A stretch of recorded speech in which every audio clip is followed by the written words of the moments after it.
안녕하세요. 저는 작은 인쇄물 디자인 사무실을 운영하는 대표이자 디자이너입니다. 이제 5년 정도 돼가는 저희 회사는 저 말고 디자이너 1명, 영업사원 1명인 작은 회사지만 그래도 조금씩 성장해 가면서 점차 규모를 늘려가고 있어요. 이혼 후 디자인 사무실을 차렸고 처음에는 당연히 저 혼자 일을 했습니다. 그러다가 점차 일이 늘어나게 되면서 직원도 늘게 된 거거든요. 결혼 기간 중 저한테는 큰 아픔이 있었어요. 뱃속의 아이를 잃은 것이었습니다. 유산이라는 건 겪는 모든 분들에게 큰 아픔이겠지만 저는 특히나 심적으로 더 괴로웠습니다. 왜냐면 저의 유산은 전적으로 남편의 잘못 때문이었거든요. 저는 결혼 후 바로 임신이 되지 않았어요. 아이를 좀 빨리 낳고 키우고 싶은 마음도 있었는데 자연 임신이 잘 되지 않더라고요. 그렇게 2년이 지나고 만약 이번에도 임신이 안 되면 그때는 병원에 가봐야겠다 생각하던 때였습니다. 때마침 아이가 저희 부부를 찾아와 주었어요. 참 고맙고도 기특하더라고요. 발이 너무 작아서 엄마를 찾아오는데 이렇게 오래 걸렸나 싶은 마음도 들고 남편도 참 기뻐하고 좋아했습니다. 딸이든 아들이든 열심히 잘 키워보자 생각했죠. 남편은 식당을 운영하고 있었어요. 젊은 감성의 이탈리안 레스토랑이었는데 규모는 작지만 손님이 많고 입소문이 많이 난 곳이었습니다. 남편네 식당에는 주방에 직원 1명과 홀서빙을 하는 직원 1명, 이렇게 2명의 직원이 있었는데요. 홀서빙하는 여직원의 이름은 임소진이고 공무원 시험 준비를 하다가 관두고 남편 식당에 취업을 했다고 했습니다. 일도 싹싹하게 잘한다고 해서 저도 참 좋게 봤는데 외모도 참 예쁘더라고요. 여성스럽고. 소진 씨는 제가 한 번씩 식당에 놀러 가면 저한테도 싹싹하게 말도 잘 걸고 인사성도 좋은 친구였어요. 임신 후에 가게에 놀러 갔을 때 주방 직원분이 그러더군요. 사모님, 사장님한테 얘기 들었어요. 임신하셨다면서요? 축하드려요. 어머, 고마워요. 그 말에 소진 씨가 그러더군요. 사모님, 임신하셨어요? 아, 네. 아, 그렇구나. 저는 사장님한테 못 들었는데 왜 저한테만 얘기 안 하셨을까? 아, 그런 얘기를 뭐하러 다 하겠어요. 어쨌든 너무 축하드려요. 성별은 나왔나요? 아직요. 나오면 말해주세요. 아기 선물이라도 꼭 드리게. 저는 그렇게 남편 식당의 직원들에게도 축하를 받았습니다. 저는 자궁이 좀 약한 편이고 임신이 힘들게 된 편이라서 안정이 필요하다는 병원의 진단을 받게 되었어요. 그때 다니던 디자인 회사는 야근도 많고 출장이나 외근도 많았던 터라 계속 회사를 다니면 뱃속의 아이에게도 무리가 될 것 같아 그만두었습니다.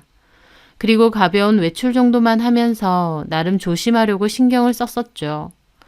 착하고 다정한 남편과 그토록 원하던 아이, 남편이 하는 식당도 여전히 잘 됐고 모든 것이 다 완벽하게 잘 굴러간다고 생각했습니다.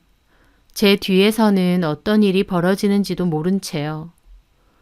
하루는 제가 병원에 갔다가 친정으로 바로 가서 며칠을 지내다 온다고 했어요. 남편은 몸 조심해서 잘 갔다 오라고 했고요. 그런데 병원에서 엄마께 전화가 왔어요. 집에 급한 일이 생기셨다며 다음에 오라고요. 그래서 저는 계획과 달리 그냥 집으로 오게 되었죠. 그런데 그날따라 집에 있는 게 심심하고 적막하게 느껴져서 남편 마치는 시간에 맞춰서 식당을 가기로 했어요. 남편은 제가 친정에 간 줄 알 테니 깜짝 놀래켜 주려고요. 그렇게 식당을 갔는데 남편 차는 그대로 밖에 있는데 식당은 이미 불이 꺼져 있더라고요. 차는 놔두고 어디 갔지? 하는 순간 뒷문에서 웬 깔깔대는 소리와 함께 남편이 나왔습니다. 그런데 남편 옆에는 소진 씨가 있었어요. 두 사람은 웃으면서 함께 차에 올라타더라고요. 아는 척을 해야 했는데 할 수 없었어요. 왜냐면 소진 씨가 남편 팔짱을 끼고 있었거든요. 두 사람이 사장과 직원 관계 이상으로 몹시 친해 보이기도 했고요. 심장이 덜컥 내려앉고 저는 숨죽인 채 두 사람을 지켜보고 있었습니다. 두 사람이 올라탄 차는 곧 출발을 했어요. 차가 떠나고 나자 알겠더군요. 저 두 사람 어떤 관계가 있구나라는 것을요. 마음 같아선 쫓아가고 싶었지만 근방에 택시도 없는 데다 너무 충격이 커서 다리가 후들거렸어요. 일단 집으로 가야겠다는 생각만 들었죠. 그런데 집에 와서 보니 더 황당한 일이 있었어요. 집 앞에 남편 차가 주차되어 있는 겁니다. 저희 집은 빌라였는데 집에도 불이 들어와 있고요. 남편이 이미 와 있었던 겁니다. 저는 그 길로 한달음에 집으로 올라갔어요. 소진 씨랑 무슨 사이냐 따지려고요. 그렇게 집 안으로 들어간 순간 제가 본 것은 마치 그 두 사람 신혼부부인 양 다정하게 앉아서 TV를 보고 있다가 깜짝 놀라 일어나더라고요. 두 사람 다 얼굴이 새하얗게 질려서 저를 보는데 기가 막히다는 말로는 부족했습니다. 두 것들이 제가 없는 줄 알고 저희 집으로 와 데이트를 즐긴 거였습니다. 저는 갑자기 정신이 들어 그 두 것들을 동영상으로 찍었습니다. 바람난 것도 모자라 집에까지 데리고 와서 이러고 있느냐고 악다구니를 쓰면서요. 남편은 진정하라며 저를 말렸고 저는 그 와중에 배가 너무 땡기고 아프더라고요. 하지만 이미 제정신이 아니어서 울며 불며 남편을 떠밀었어요. 남편 머리통도 2차례 때렸고요. 임신한 와이프 놔두고 이러고 싶냐고 하면서요. 남편은 아무 말 못하고 맞고 있더라고요. 그리고 임소진 그 기집애는 몰래 나가려고 하는 겁니다. 저는 그 여자 머리채를 잡아서 넘어뜨렸고 너 죽고 나 죽자 가만 안 둘 생각이었죠. 그런데 그 여자 입에서는 생각지도 못한 말이 튀어나왔어요. 그만하세요! 저 임신했단 말이에요! 저는 그 순간 일시정지가 되었습니다. 그 여자 입에서 임신이라는 단어가 튀어나올 거라고는 상상도 못했거든요. 뭐라고? 임신? 그래요. 나도 임신했어요. 그러니까 그만하라고요. 그러면서 배를 꼭 감싸 안으며 배가 아프다느니 어쩌느니 하는 겁니다. 남편은 그 와중에 그녀한테 달려가서 부축하더니 데리고 나가고요. 저는 너무 기막힌 상황 속에서 벙쪄 있었어요. 내가 꿈을 꾸고 있나? 진짜 나한테 일어난 일이 맞나? 머릿속이 새하얗게 변했습니다. 바람핀 것도 모자라 내연녀가 임신까지 했다니. 저는 그대로 주저앉듯 소파로 앉았고 온몸에 장기가 빠져나가듯 미친 듯이 오열하며 울었습니다. 그 후 황당하게도 남편이 먼저 이혼 요구를 했습니다. 이혼하자는 말을 듣는데 살면서 누군가를 죽여버리고 싶다는 생각은 처음 들더라고요. 저는 제정신이냐며 난리를 쳤고 뱃속에 우리 애는 생각 안 하냐고 했습니다. 하지만 남편 한다는 소리가 미안해. 근데 나 소진이랑 살고 싶어. 소진이랑 애 키우면서 그렇게 살고 싶다고. 그럼 우리 애는? 나는? 미안하다. 너랑은 정말 편하고 안정적이었다면 소진이는 내 마음을 설레게 해. 나를 남자로 느껴지게 하고 뒤늦게 진짜 사랑을 알게 된 것 같아. 이렇게 다 알게 된 이상 우리 결혼 생활은 이제 끝난 것 같아. 당신이 원하는 대로 해줄게. 그만하자. 내가 원하는 대로? 내가 원하는 게 뭔지 말해줄까? 너랑 그 기집애랑 손잡고 죽었으면 좋겠어. 그렇게 해줄래? 저도 제 입에서 그런 말이 나올 줄 몰랐습니다. 그만큼 저는 악에 바쳤고 실성하기 직전이었어요. 그 후 남편과는 전쟁처럼 싸웠고 저는 극도의 스트레스를 너무 많이 받았던 것 같습니다. 배가 계속 아프고 안 좋아서 병원을 갔는데 의사가 그러더군요. 아이가 더 이상 움직이지 않는다고요. 뱃속에서 제 아이가 죽어 있었던 겁니다. 저는 수술을 해서 뱃속에서 죽은 아이를 꺼냈고 그날 병원으로 온 엄마 품에서 몇 시간을 울었던 것 같습니다. 나한테 이런 일이 다 있을 수 있구나 싶더라고요. 저는 정말 죽을 만큼 그것들을 증오했고 내 인생 망가져도 되니 저것들 인생도 다 망가뜨려버리고 싶었어요. 하지만 저희 엄마가 그런 저를 많이 위로해 주시고 달래주셨습니다. 너무 억울하고 힘들고 배신당해서 괴로운 거 알지만 그럼에도 꿋꿋이 버텨서 보란 듯이 살라고요. 도대체 그런 짐승만도 못한 것들이 뭐라고, 내가 뭘 잘못했다고 이렇게 나만 아파하며 살아야 되냐고요. 필요하면 술도 먹고 악도 지르고 정신과 상담도 받아보라고 하셨어요. 대신 스스로를 놓지 말라고 하시면서요. 저도 참 많이 힘들고 방황했지만 엄마 말대로 그럴수록 더 보란듯이 살아야겠다 다짐했습니다. 저는 그 과정에서 남편과 이혼을 했는데 이혼 과정도 쉽지는 않았어요. 처음엔 저한테 잘못했다고 다 준다 어쩐다 하더니 나중에는 법적으로 따져서 필요한 것만 주겠다더군요. 끝까지 이기적이고 치졸한 모습에 정이 다 떨어졌어요.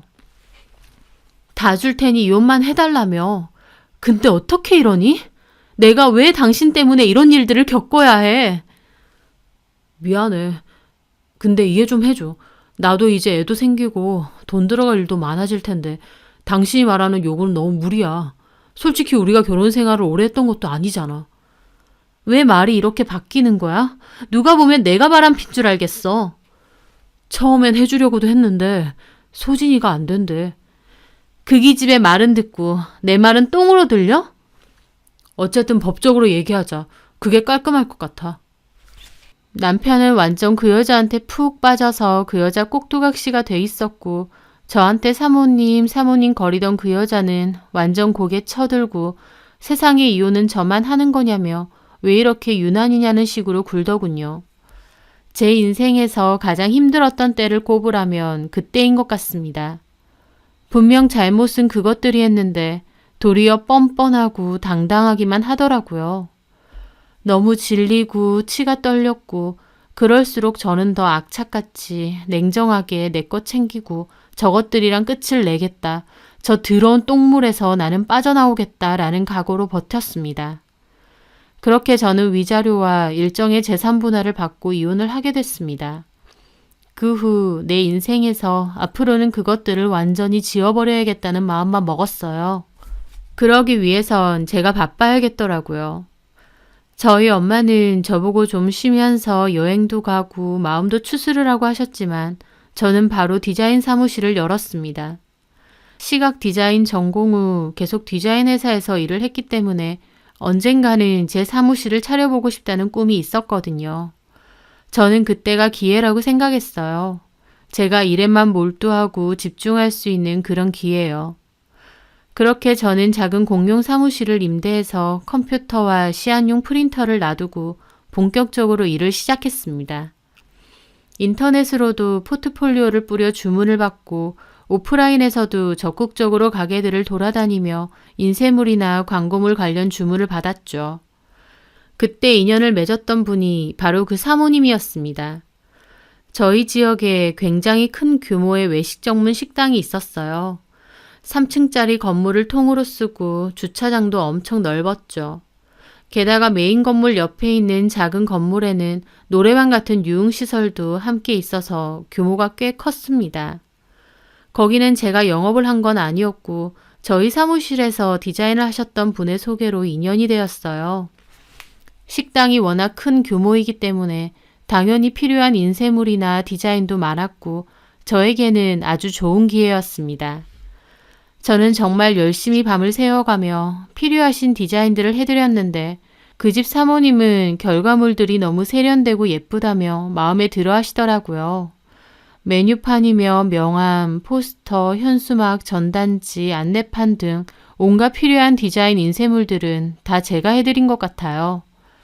사모님도 원래는 좀 큰 디자인 회사에다 맡겼는데 제가 디자인도 더 잘 뽑고 가격도 좋은 데다 꼼꼼하게 신경 써서 해주는 것 같아 마음에 든다고 하시더라고요. 그때부터는 아예 전담해서 그 식당에서 필요한 디자인은 모두 저에게 맡겨주셨어요. 저도 그게 고마워서 엄마랑도 종종 가서 식사도 하고 또 매년 명절에는 상품권이나 과일 상자 같은 것도 따로 선물로 드리곤 했습니다. 저희 회사의 좋은 거래처이기도 했지만 사모님 자체가 성격이 너무 좋으시고 화통하셔서 인간적으로도 참 좋더라고요. 얘기도 잘 통해서 어쩔 땐 디자인 관련 미팅을 갔다가 개인적인 수다 떠느라 2-3시간을 보내고 올 때도 많았으니까요. 사모님은 아들이 2분 있었고 큰아들은 외국에 있는 큰 기업에 다닌다고 했습니다. 둘째 아들은 원래 농구를 했었는데 부상 때문에 그만뒀고 그 후 마땅한 일을 못 찾고 좀 방황을 하는 것 같아서 걱정이 많으셨어요. 그러면서 나중에 기회가 되면 식당 일을 같이 해보려고 한다는 얘기도 하셨죠. 아들들의 사진도 보여주시는데 아들 2분 다 훤칠하고 인물도 좋으시더라고요. 그러면 2분 다 결혼은, 큰아들은 결혼해서 애도 있고 둘째는 결혼은 안 했는데 여자친구가 있어요. 어머, 그래요? 우리 둘째 아들은 첫째보다 손이 많이 가고 그래서 좀 야무진 여자를 데리고 왔으면 좋겠어. 사모님은 좋은 시어머니 돼주실 것 같아요. 우리 둘째가 여자친구만 없으면 내가 고 대표 소개시켜주고 싶구만. 야물딱진 게 딱 내 스타일인데. 그러면서 저를 툭 치시는 겁니다. 저는 웃으며 그랬죠. 저를 그렇게 생각해 주신다니까 말씀만으로도 감사해요. 하지만 제 상황이 그렇게 되나요? 고 대표가 왜? 실은 저 이혼했어요. 전에 결혼했냐 물으셔서 그냥 혼자 산다고만 말씀드렸는데 사실은 미혼이 아니고 이혼이에요. 개인사다 보니 자세하게 말씀드리긴 좀 그랬거든요. 아, 그랬구나. 이혼을 했어? 네. 애는? 그 말에 저는 한숨을 쉬었죠. 없습니다. 실은 뱃속에 있다가 이혼 과정에서 유산했어요. 그 말에 사모님은 놀라서 저를 달래주시더라고요. 미안해요. 내가 괜한 걸 물었네. 이제 괜찮아요. 가끔은 세상도 못 보고 떠난 애가 안타깝기도 하지만 이제는 시간도 많이 지났고요. 그리고 이혼 후에 제일 열심히 하면서 사니까 이제는 힘든 거 없어요. 다 좋아요. 씩씩해서 보기 좋다. 어떤 연유로 이혼했는지는 모르지만 고 대표 항상 응원할게요. 고맙습니다, 사모님. 그렇게 저는 사모님과 일 외에도 가끔 안부도 묻고 커피도 한잔하며 가깝게 지내게 되었습니다. 그 후 좀 더 사모님과 가까워졌을 때 어떻게 이혼을 한 건지에 대해서도 말씀드렸어요. 사모님은 자신의 일인 양 진심으로 화내고 안타까워해 주시더라고요. 그렇게 사모님과는 일적인 관계 이상으로 가깝고 친하게 지냈습니다. 이혼 후 저는 5년이 지날 때까지도 전 남편에 대해서는 아는 게 없었어요. 하나도 알고 싶지 않아서 전 남편 관련된 지인들은 제가 다 차단을 했거든요. 이혼할 당시 임소진 그 여자가 임신을 했다고 했으니 2사람 애 낳고 살겠거니 했고 천하의 나쁜 것들 언젠가 똑같이 되받아라 라는 생각 정도만 있었죠. 그런데 참 세상 좁더군요. 생각지도 못하게 그들의 근황을 알게 되었거든요. 그날은 약속 시간에 맞춰 사모님의 식당으로 갔을 때였습니다. 저희 회사 영업사원분과 함께 가게 되었죠. 메인 식당 건물 옆에 노래방이 있는 작은 건물이 있었는데 거기를 카페로 업종을 바꾼다고 하셨거든요. 둘째 아들이 운영을 한다고 했고요. 카페 인테리어 공사는 거의 끝났고 오픈 전에 카페 홍보에 필요한 광고물과 카페 안에 들어갈 디자인물들을 제작해달라는 요청을 하셔서 미팅을 가던 길이었습니다. 사모님과 함께 카페 내부도 구경해 보았는데 엄청 넓고 좋더라고요. 너무 좋은데요, 사모님? 소파 이런 것도 다 좋은 거 들여놓으셨네요. 우리 아들이 이런 거 신경 많이 썼어요. 엄청 본격적으로 준비 많이 하더라고. 우리 가게보다 이 카페를 더 이 지역 명물로 만들 거라고 하면서. 사모님은 그렇게 말씀하시며 웃으시더라고요. 둘째 아들이 의욕적으로 카페를 만든다 하셔서 더 좋으신 듯 했죠. 저희도 신경 써서 잘 만들어 드려야겠네요. 부탁해요. 우리 아들이 좀 깐깐하게 굴 수도 있어. 아, 그렇게 깐깐하게 해야 만족하는 작업물이 나오는 거니까 괜찮습니다, 사모님. 둘째 아드님 혼자 운영하시는 거예요? 아니야. 사실은 우리 아들 곧 결혼하잖아. 사모님이 싱글벙글 하시며 말하시더라고요. 어머, 정말요? 내가 고 대표한테도 청첩장 주려고 올 거지? 당연하죠, 사모님. 그때 만난다던 여자친구분요? 우리한테 소개해줬는데 착하고 참하고 예쁘더라고. 마음에 들어. 둘이서 결혼해서 이거 같이 운영하면서 그렇게 살면 될 것 같아. 누군지 참 부럽네요. 시부모님이 이렇게 통이 크시고. 뭐가 부러워. 그저 지들끼리만 잘 살면 나는 바랄 게 없어. 둘째 아들 결혼을 시키기로 한 사모님은 몹시 기분이 좋아 보이시더라고요. 그렇게 저는 잠시 후에 도착한 둘째 아들 분과 디자인 관련 미팅을 했고 시안 완성되면 다시 보여드리겠다 하면서 식당을 떠나려고 했습니다. 그때 작은 아들분이 그러더라고요. 잘 부탁드려요, 고 대표님. 괜찮으시면 식사하고 가실래요? 말씀은 감사한데 저희가 또 들려야 될 곳이 있어서요. 그러시구나. 참, 사모님께 말씀 들었어요. 결혼하신다면서요. 축하드려요. 감사합니다. 안 그래도 와이프 될 사람이 좀 이따가 여기로 오기로 했거든요. 어머, 그래요?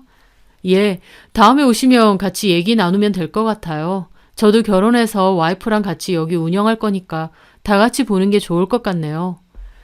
그럼요. 다음 주 금요일 전까지 완성해서 시안 보여드리러 올게요. 그렇게 저는 아들분과 식당 밖으로 나올 때였어요. 자기야! 아들분의 외침에 저도 고개를 돌려봤죠. 결혼한다는 여자친구가 온 것 같더라고요. 그런데 손을 흔들며 다가오는 그 여자를 보고 저는 너무 놀라 숨이 턱 막혔습니다. 왜냐면 그 여자는 제 가정을 파탄시키고 제 남편의 아이를 가졌던 그 여자, 임소진이었거든요. 어떻게 이렇게 다시 만날 수 있는 건지 기가 막힐 따름이었죠. 그 여자는 다가왔고 아들분과 다정하게 인사를 하더라고요. 누구셔? 아, 우리 카페 인쇄물 디자인 맡아서 해주실 고 대표님. 그 여자는 저를 가만히 보더니 갑자기 표정이 싹 굳더라고요. 지도 그제서야 제가 누군지 생각이 난 모양이었습니다. 저는 너무 당혹스러워 굳은 얼굴로 보고 있었고 그 여자는 황급히 눈길을 피하더라고요. 안녕하세요. 아, 네. 처음 뵙겠습니다. 그 말에 저는 코웃음이 날 뻔했어요. 처음 뵙겠다뇨. 내 집에서, 내 남편 가게에서 정말 끔찍하게 봤었던 그 얼굴인데요. 하지만 혼란스러웠던 저는 일단 아들분에게 인사를 드렸어요. 저 그럼 가보겠습니다. 그럼 살펴가세요. 그렇게 저는 떨리는 기분으로 차에 올라탔어요. 가슴이 미친 듯이 뛰고 손발이 떨리더라고요. 제 모습에 옆에 있던 영업사원분도 놀라시고요. 왜 그러세요, 대표님? 아니에요, 아무것도. 얼른 출발하죠. 저는 그날 사무실로 돌아왔는데 아무 생각도 할 수가 없었습니다. 어떻게 그 여자를 거기서 다 볼까 싶기도 했는데 가만 생각해보니 기막히더라고요. 그 사모님의 예비 며느리가 바로 그 여자라는 뜻이었으니까요. 그럼 제 전남편하고는 헤어졌다는 뜻일 텐데 뱃속의 애는 어떻게 됐을까 싶더라고요. 저는 너무 궁금했고 결국 5년 만에 전 남편에게 먼저 전화를 걸었습니다. 전 남편도 몹시 놀라더라고요. 잘 지냈어? 어쩐 일이야? 이렇게 갑자기. 이런 식으로 전화 걸어서 미안해. 근데 좀 궁금한 게 있어서. 뭔데?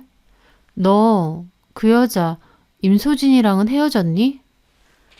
제 물음에 전 남편 잠시 대답이 없더라고요. 그러더니 조금 됐어. 1년 정도 살다가 쪽냈어. 그 말에 기가 막혔습니다. 고작 그거 살다 헤어지려고 나한테 이혼하자고 한 거야? 미안하다, 너한텐. 됐어. 이미 지난 일이고 이제 와서 이런 얘기할 필요도 없어. 저기 근데 애는 어떻게 된 거야? 그때 임소진 임신했다고 했잖아. 내가 키워. 뭐? 내 호적에 올려서 내가 키운다고. 둘이서 혼인신고는 안 했었어. 소진이가 그걸 원했고. 그러다가 헤어졌다고? 응. 자기는 애 맡을 생각 없다고 하대.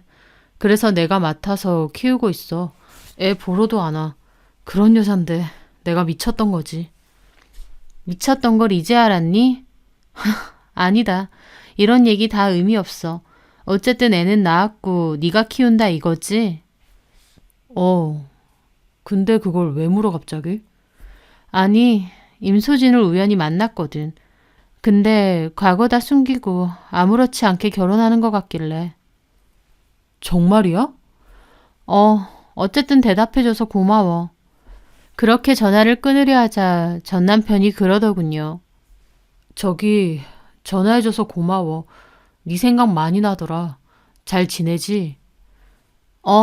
엄청 잘 지내고 너무 좋아. 임소진에 대해서 궁금해서 전화한 거지. 다른 의미는 없어. 당신도 잘 살아. 애기도 잘 키우고. 저는 그렇게 말하고 급히 전화를 끊었습니다. 기분이 참 묘하더라고요. 막연하게나마 그것들 잘 먹고 잘 살 줄 알았습니다. 남편이 결혼하고 나서야 찾은 진짜 사랑이라고도 했었고 애까지 낳았으니까요. 그런데 고작 1년 살고 헤어지는 것도 모자라 그 여자는 과거를 모두 지운 채 사모님 둘째 아들과 결혼을 하는 것이었어요. 참 기가 막히더라고요. 남의 가정은 개박살 내놓고 본인은 행복 찾아서 새 출발하려고 한다는 게요. 모르면 몰랐지 이대로 넘어갈 수는 없었어요. 어떻게 하면 사모님께 그리고 작은 아들분에게도 알릴까 고민을 하게 되었죠. 그런데 며칠 후 그 여자가 제 발로 저희 사무실에 찾아왔습니다. 저는 외근 갔다가 돌아왔는데 임소진 그 여자가 저를 기다리고 있었죠. 엄청 당황스럽더라고요. 안녕하세요. 뭐예요? 여길 왜 왔어요? 저기 시간 괜찮으세요? 잠깐 얘기 좀 할 수 있을까요? 저는 내가 얘 때문에 왜 내 시간을 내야 하나 싶기도 했지만 뭐라고 하는지 궁금하기도 했습니다. 그래서 사무실 1층에 있는 카페에 갔죠. 할 말 뭔데요? 저랑 오빠랑 하는 카페에 인쇄물 디자인 맡으셨다면서요? 근데요? 얘기하실 거예요? 뭘? 다 알면서 왜 그러세요? 뭘 알아? 내가 무슨 얘기를 해야 하는데? 아, 결혼 전에 알바하던 식당 유부남이랑 바람나서 이혼시킨 거? 아니면 그 유부남이랑 애까지 낳고 1년 살다가 도망간 거? 제 말에 그 기집애 얼굴이 새하얗게 질리더라고요. 이거 말하는 거 맞아요? 그러더니 그 여자 가방에서 급하게 돈 봉투를 꺼내더라고요. 저기, 이거요. 이게 뭔데? 열어보세요. 열어보니 안에는 상당한 금액의 돈이 들어있었습니다. 물론 저는 코웃음만 나더라고요. 이걸 나한테 왜 줘? 부탁할게요. 오빠한테는 모른 척 해주세요. 이미 다 지난 일이잖아요. 대표님도 회사 운영하면서 잘 지내는 것 같고 굳이 이제 와서 들쑤실 필요 없잖아요. 솔직히 그런 얘기하는 거 대표님한테도 좋은 거 없어요. 대표님이 다 터트리면 큰 거래처 하나 날아가는 거잖아요. 참 어처구니가 없더라고요. 거래처 하나 날아가는 걸 볼모 삼아서 저한테 회유 아닌 회유를 하고 있더라고요. 저는 비웃어줬죠. 유부남이랑 놀아나는 애라서 그런지 참 멍청하네. 이봐요, 임소진 씨. 당신 같으면 그런 일을 당했는데 그냥 거래처 하나 날아가더라도 말하고 싶지 않겠어? 제 말에 그 여자는 더욱 간절하게 말하더라고요. 제발요. 그때 일 저도 후회해요. 굳이 말해서 좋을 거 없잖아요. 모른 척 해주세요. 모른 척 해주시면 제가 지금 드린 돈의 2배, 아니 3배 결혼해서 꼭 드릴게요. 적지 않은 돈이에요. 이미 지난 일이고 그냥 돈 받고 모른 척 해주시는 게 낫지 않나요? 돈 많은 시댁으로 시집간다고 돈으로 벌써 무마하려는 게 참 기가 막혔습니다. 저는 뭐라고 하려다가 생각을 바꿨어요. 그래요. 말 안 할게요. 제가 갑자기 행동을 바꾸자 그 여자도 얼떨떨해 하더라고요. 정말요? 그쪽 말대로 이미 지난 일이잖아. 괜히 나도 소란스러운 일에 휘말리고 싶지 않아. 돈 봉투 줘요. 약속대로 결혼하면 3배? 그것도 주고. 말 안 하실 거죠? 안 한다니까? 속고만 살았나? 그렇게 그 여자는 찝찝한 얼굴로 저에게 돈 봉투를 줬고 저는 자리에서 일어났습니다. 이제 가요. 나 바쁜 사람이고 그쪽 얼굴 이렇게 보고 싶지 않고. 좋아요. 그럼 우린 계속 몰랐던 것처럼 해주세요. 참나. 그래요. 그렇게 저는 일어나 사무실로 갔죠. 돈 봉투를 보는데 참 가짱고 어이가 없더라고요. 무릎 꿇고 빌면서 사죄하는 것도 아니고 고작 돈 몇 푼으로 무마하려는 그 정신머리가 생각할수록 기막혔습니다. 저는 어디 두고 보자 생각했죠. 그렇게 며칠이 지났고 제작한 시안을 보여주러 그 카페로 갔을 때였습니다. 사모님은 아들네랑 얘기하면 된다고 안 오신다고 했는데 제가 따로 드릴 말씀 있으니 와달라고 부탁드렸죠. 그렇게 도착해서 보니 사모님과 둘째 아들 그 여자가 있더라고요. 사모님 앞에서 눈웃음 치면서 얘기하고 있는 그 모습이 얼마나 가증스럽던지요. 제가 다가가서 인사를 했고 그 여자도 천연덕스럽게 인사하더라고요. 안녕하세요. 또 뵙네요. 저는 코웃음 치고 싶은 걸 참고 앉았습니다. 예쁘게 나왔어요. 신경 써서 하긴 했는데 마음에 드실지 모르겠어요. 저는 제작 시안들을 꺼내서 보여드렸습니다. 사모님은 생각보다 더 괜찮다 하시고 그 기집애는 그 와중에 색이 너무 칙칙하다고 태클을 걸더군요. 저는 일단 수정사항을 다 체크했죠. 일단 그렇게 수정해서 다시 보여주시면 될 것 같아요. 네, 알겠습니다. 참, 그리고요. 또 보여드릴 게 있어요. 또? 다 보지 않았어? 잠시만요. 저는 들고 온 서류 봉투를 꺼냈죠. 이것도 한번 보세요. 사모님은 봉투 안에 서류들을 꺼내보시더니 눈이 휘둥그레지시더라고요.